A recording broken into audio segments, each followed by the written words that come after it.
Amanda, what's the mood like there? Paul, well, this proposal has prompted a passionate and at times very heated response from the community, and tonight is no different. 24 speakers are registered at the council meeting which will approve or deny a planned mosque at Buchanan just east of Cessnock. If the big blue bus wasn't obvious enough, the roving media pack certainly was. The Premier was in the hunter and he meant business. It's the first time the Awabakal Aboriginal Land Council has allowed cameras in since its successful claim in the Land and Environment Court. Suited up for our protection, we were given the full tour. And the magnitude of what needs to be done to make the old building habitable again certainly isn't lost on its new owners. Good evening. The Prime Minister has been quick to distance himself from the coalition government's annihilation in the Western Australian state election. Malcolm Turnbull says there's no evidence federal factors played a role in Labor's sweeping victory, insisting the campaign was fought very much on local issues. A new day, a new Premier and a new era for Australian politics. For more on the federal implications of the WA election, here's political editor Laurie Oakes. The sheer size of the West Australian landslide. The Great Barrier Reef and Kakadu have already made the cut, and now a group of passionate Port Stephens residents are campaigning to have one of the region's natural wonders added to the World Heritage List. With vistas like these, Hamilton business owners have revelled in one of the busiest and most lucrative days of the year. The Beaumont Street Carnivale Festival proved a much-needed financial boost thanks to the biggest event in years. In true carnival style, it was a festival full of flair.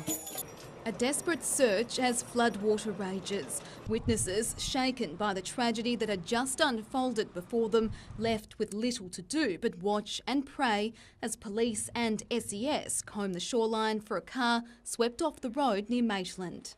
Jerry is just the beginning. Development is already underway on an app that allows images to be streamed on a smartphone anywhere in the world. It's known as the Valley of Champions. Widden Stud, the birthplace of Australian racing royalty. Here, breeding thoroughbreds is second nature, a valley steep in history and home to a century-old family tradition, now under the stewardship of seventh-generation owner Anthony Thompson. Where once only eagles dared to go, stands a man-made marvel. 64 tonnes of steel spanning 160 metres. By far the most striking feature, the uninterrupted view. With stunning 360-degree views out to the ocean, across Newcastle, and even on a good day, as far as the Hunter Valley. Witnesses watched in horror as the incident unfolded. Just after 3 o'clock this afternoon, police rushed to the Warners Bay Post Office, responding to reports of a man armed with a large knife. The scene of an alleged neighbour dispute that took a deadly turn. 57-year-old Peter Lucas had been visiting his sister Louise at their mother's home on Main Road, Cardiff, late yesterday afternoon when police say tensions boiled over. Colleen and Paul O'Brien, who travel the country in their caravan, were at the Stroud Showground when the deluge hit. They made national headlines, rescued by a local police and ambulance officer after being swept up in the raging torrent. This image of the pair clinging to a nearby toilet block, a reminder of that dreadful day. With Paul perched on the roof and Colleen dangling by just her jumper, the pair hung on for over 3 hours until finally, a rescue boat arrived. It was a similar sight right across Maitland and outlying areas. Roads became running rivers, once peaceful creeks, raging torrents, while Nelson's Plains looked more like an inland sea. The floodwater is still rising, and it is rising rapidly. Within just half an hour, it swallowed up around 50 metres of road, forcing emergency services to retreat further back. Arriving at court in Cessnock this morning, Nathan Thomas Merchant was met with a torrent of abuse. Come back!